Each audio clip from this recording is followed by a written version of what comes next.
ओम सह नावतु सहनौ भुनक्तु सह वीर्यं करवावहै तेजस्वी नावधीतमस्तु मा विदिशावहै। ओम शांति शांति शांति। वेलकम टू योग मेडिटेशन। प्रणाम।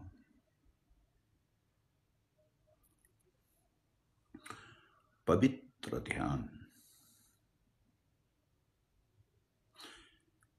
हामी ध्यानमा प्रवेश गर्नुभन्दा अगाडि यो शरीरलाई पवित्रीकरण गर्नुपर्दछ। शरीरलाई पवित्रीकरण कसरी गर्ने यो ज्ञान र ध्यान म बताउनेछु। यसलाई श्रद्धापूर्वक श्रवण गर्नुपर्दछ। चित्तको वृत्तिलाई रोकेर बस्नुपर्दछ प्रसन्न चित्तमा।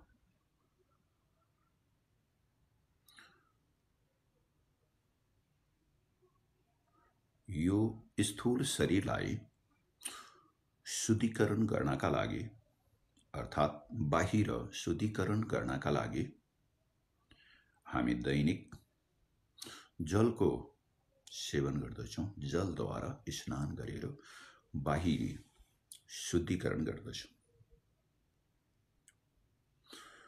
हाम्रा पूर्वज ऋषि मुनिहरूले रुद्राक्षको, बेलपत्रको, तुलसीको बोटको मुनिको जुन मलिलो माटो हुन्छ त्यसलाई छानेर सर्वाङ्ग शरीरमा लेपन गरेर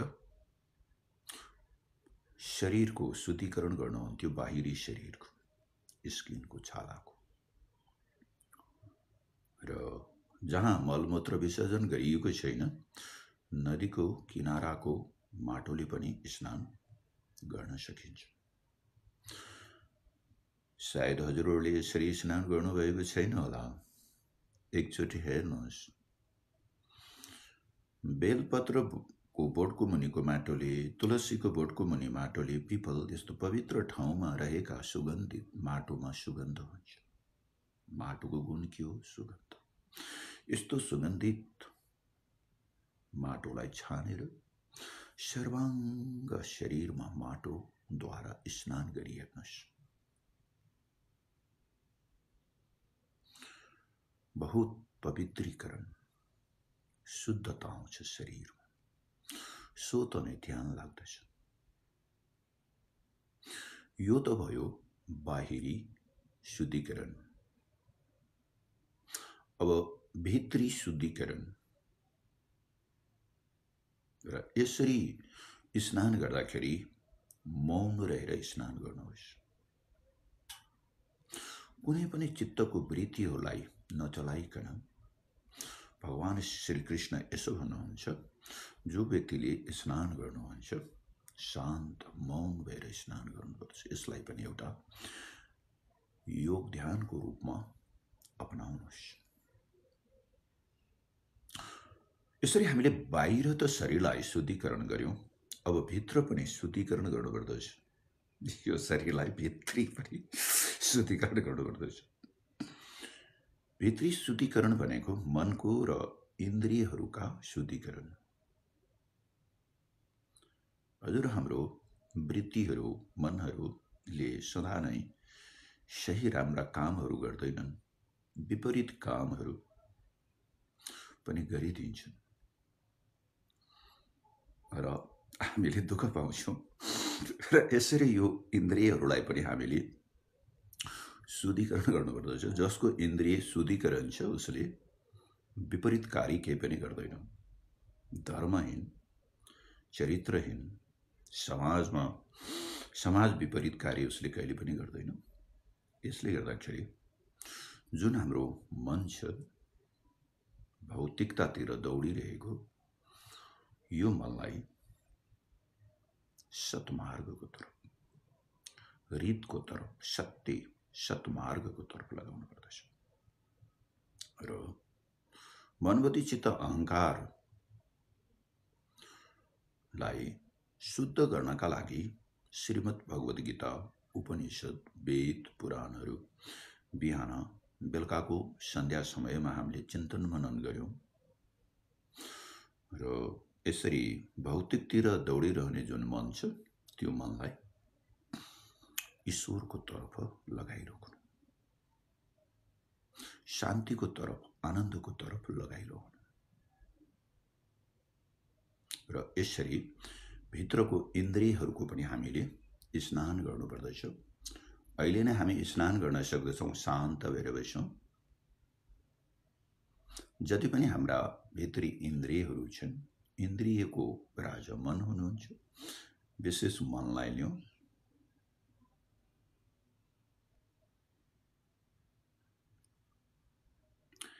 यो मनलाई बुद्धिद्वारा रोक्न सकिन्छ, बुद्धिलाई जीवात्माद्वारा रोकिन्छ।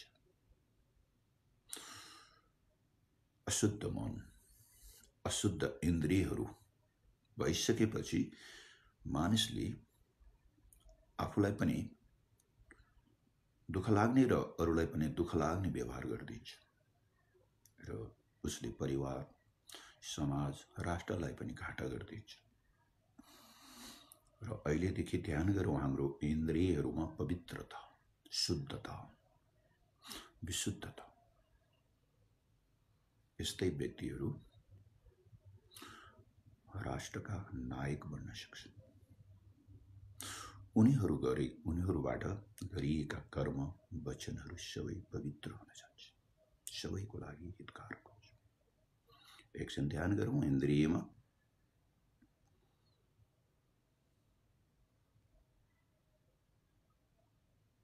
मेरो इन्द्रिय आजदेखि शुद्ध होस्, अशुद्ध नहोस्। म जे गर्छु शुद्ध काम गर्छु भनेर संकल्प पनि गरौँ र ध्यान पनि गरौँ। र अर्को पवित्र ध्यान छ म मात्र विशुद्ध तत्व। यी सबैलाई छोड दिउँ। हजुर, हामी भित्र विशुद्ध चेतन छ, कन्सियसनेस, विवेक छ, त्यसको मात्र ध्यान गरौँ। म मात्र विशुद्ध तत्व हुँ,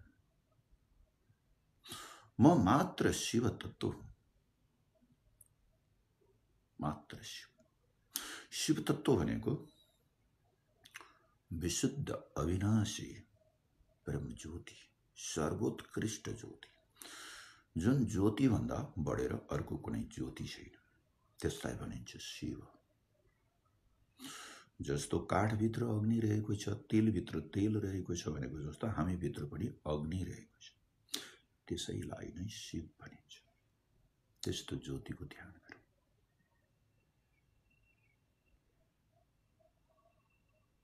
यसरी ध्यान गर्नुभयो भने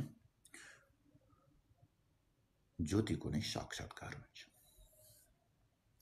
यो त भयो 3 प्रकारले यो शरीरलाई पवित्रीकरण गर्ने विधि। अर्को विधिमा हजुरहरूलाई राख्दैछु, यो रमाइलो छ, राम्रो छ। विशेष गरेर यो विद्वानहरूले यो भस्म स्नान गर्नुहुन्छ।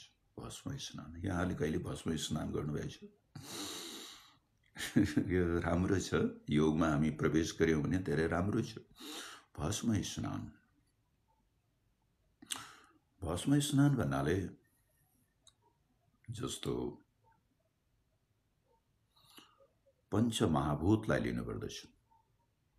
हाम्रो शरीरमा के छ? पञ्चतत्व छ, पञ्चमहाभूत छ। र विज्ञ विद्वानहरूले बिहानको ब्रह्म मुहुर्तमा आफ्नै शयन कक्षमा सुतिरहेकै अवस्थामा भस्म स्नान गर्नुहुन्छ। र पाशुपति योग ध्यानीहरूले पनि जसले श्रवण गर्नुहुन्छ, यो भस्म स्नान चाहिँ गर्नुहोस्। धेरै शुद्ध पवित्र हुन्छौँ हामी। यो भस्म स्नान हो। अग्नि, रीति, भस्म। हाम्रो शरीरमा के छ? अग्नि तत्व छ। यो पुरै शरीरमा तेजोमय, प्रकाशमय अग्निको ज्योति कस्तो हुन्छ? त्यस्तो प्रकाशमय तेजोमय अग्निको ध्यान गरौँ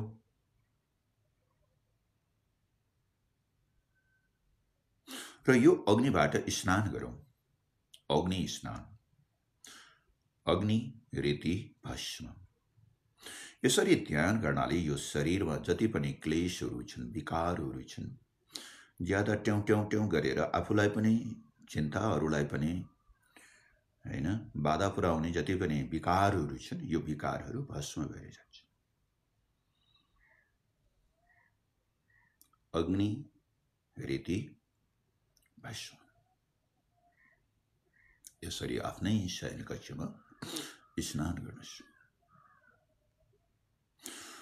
दोस्रो भस्म स्नान छ वायु रीति भस्म। यो पुरै शरीरमा वायुलाई धारणा गरौँ। अत्यन्त बलवान तेजोमय वायु शक्तिशाली छ र यो प्रकाशमय छ। यसबाट स्नान गरौँ, वायु स्नान। र शरीरमा रहेका सबै दोषहरू, क्लेशहरू, विकारहरू यसले भस्म गरिदिन्छ। त्यसै कारण यसलाई वायु रीति भस्म भनेर भनिन्छ।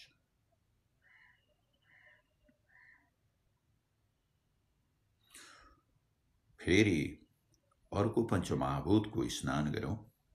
त्यो हो जल मिति भस्म। पुरै शरीरमा बिजुलीको प्रकाशको जस्तो तेजोमय जल तत्त्वको ध्यान गर्नुहोस् र यसले स्नान गर्नुहोस्। पाइतालादेखि लिएर शिरसम्म, शिरदेखि लिएर पाइतालासम्म स्नान। यसरी स्नान गरिसकेपछि जति पनि शरीरमा विकारहरू छन् ती सबै भस्म भएर जान्छन्। शरीर पवित्र हुन्छ भस्ममय। भगवान शिव भस्म धारण गर्नुहुन्छ नि, यसको ठुलो महिमा छ। हजुरहरूलाई ज्ञान भयो भने भस्मको महिमा यही हो।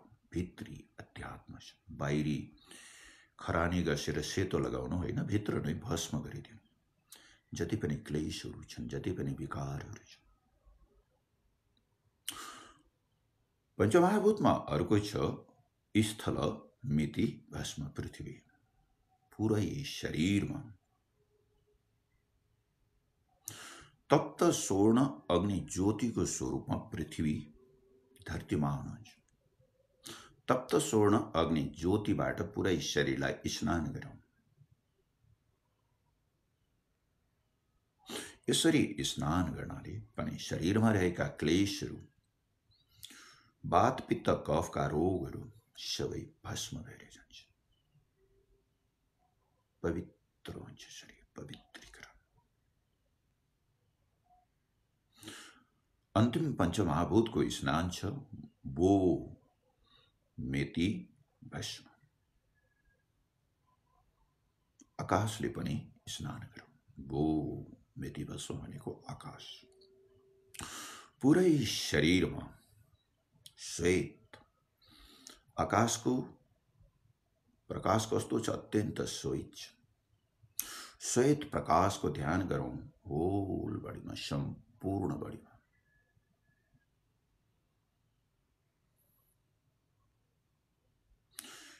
र पुरै शरीरमा प्रेम तत्त्व उत्पन्न भएको ध्यान गरौँ। आकाश तत्त्वको ध्यान गर्नाले शरीरमा प्रेम तत्त्व उत्पन्न हुन्छ। प्रेमी बन्दछौँ हामी, सबैको प्रेमी।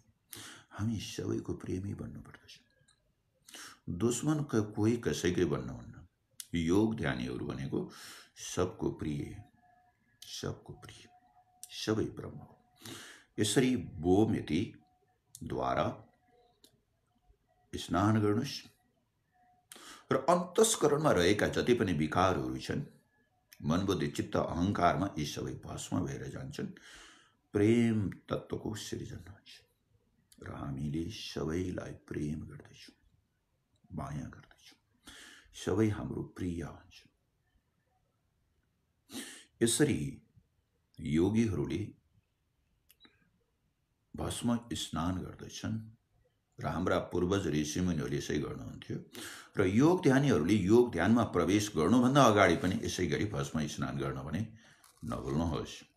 र यसरी अग्निरिति भस्म, ओम अग्निरिति भस्म, ओम वायुरिति भस्म, ओम पृथ्वी मिति भस्म, ओम स्थलमिति भस्म, ओम वो मिति भस्म, सर्व गुं हवा इदम भस्म, मन एतानि चक्षुंसि भस्मानि इति। यो मन्त्र जप्नुहोस् र पवित्रीकरणलाई पहिला प्राप्त गर्नुहोस्। यस्तै पवित्रीकरण प्राप्त भएका व्यक्ति नै घरको लागि, समाजको लागि, राष्ट्रको लागि, विश्वको लागि आवश्यक हुन्छ। यसले गर्दाखेरि यस प्रकारको चाहिँ यो पवित्रीकरण, पवित्र ध्यान हामी सबैले गर्नुपर्दछ। बिहानको ब्रह्म मुहुर्तमा आफ्नै शयन कक्षमा र राति शयन कक्षमा जाँदाखेरि पनि यसरी हामी भस्म स्नान गरेर शयन गर्न सक्छौँ। दुस्सपनाहरू केही पनि आउँदैन। यदि राति दुस्सपनाहरू आयो, बिहान यसरी भस्म स्नान गर्यौँ भने पनि सबै दुस्सपनाहरू जान्छ। अब एकछिन अन्तमा ध्यान गरौँ। हामीले यो स्थूल शरीरलाई, बाहिर शरीरलाई धूप स्नान पनि गर्न सकिन्छ। बिहानको जुन धूप स्नान छ, सूर्योदय हुन्छ, त्यो प्रकाशमा हामी पुरै शरीरमा धूप स्नान गरेर पनि ध्यानस्थ हुन सक्छौँ, जसबाट शरीरले पुरै ऊर्जा प्राप्त गर्छ र शरीरमा रहेका जति पनि रोग, पाप, विकारहरू छन् सब नष्ट भएर जान्छ। अर्को कुरो, बाहिरी पवित्रीकरणको लागि पञ्चकव्यले पनि स्नान गर्नुहोस्। पञ्चकव्य भनेको हजुरहरूलाई थाहा होला। पञ्चकव्य बनाउनुहोस्, स्नान गर्नुहोस्। शरीरभित्र रहेका यी सबै विकार, त्यति मात्र होइन, कुष्ठ रोग जस्तै रोगहरूलाई पनि यसले फ्याँकिदिन्छ। पञ्चकव्य गाईको दुध, गोबर, गौत, दही र घिउ मिसाएपछि के हुन्छ? पञ्चकव्य हुन्छ। सेवन गर्नुहोस्, स्नान गर्नुहोस्, भित्रका विकारहरू नष्ट भएर जान्छ। त्यो पवित्र मानव बन्दछ। र मनलाई स्नान गर्नुहोस्, ध्यान गर्नुहोस्। शुद्ध मन परमात्माको तरफ लगाउनुहोस्, इन्द्रियहरूलाई। र अन्तमा म स्वयं विशुद्ध शिव तत्व हुँ भनेर ध्यान गर्नुहोस्। र भस्म ध्यान पनि गर्नुहोस्। यो त ध्यानै गर्ने हो, भस्म ध्यान होइन। अग्निरिति भस्म, ओम वायुरिति भस्म, ओम जलमिति भस्म, ओम पृथ्वी स्थलमिति भस्म, ओम व्योमिति भस्म। यसरी स्नान गर्नुहोस् योगीहरूले। पवित्र हुन्छ, शुद्ध हुन्छ। र भगवान शिवले भस्म धारण गर्नु भनेको यही हो। भगवान शिवले जसरी भस्म धारण गर्नुहुन्छ, त्यसै गरी हामी सबै नेपालीले भस्म धारण गर्नुपर्दछ। इस प्रकारको ज्ञानलाई नै भस्म धारण भनेर भनिन्छ। ओम नमः शिवाय। Please subscribe to like, promote Yoga Meditation channel.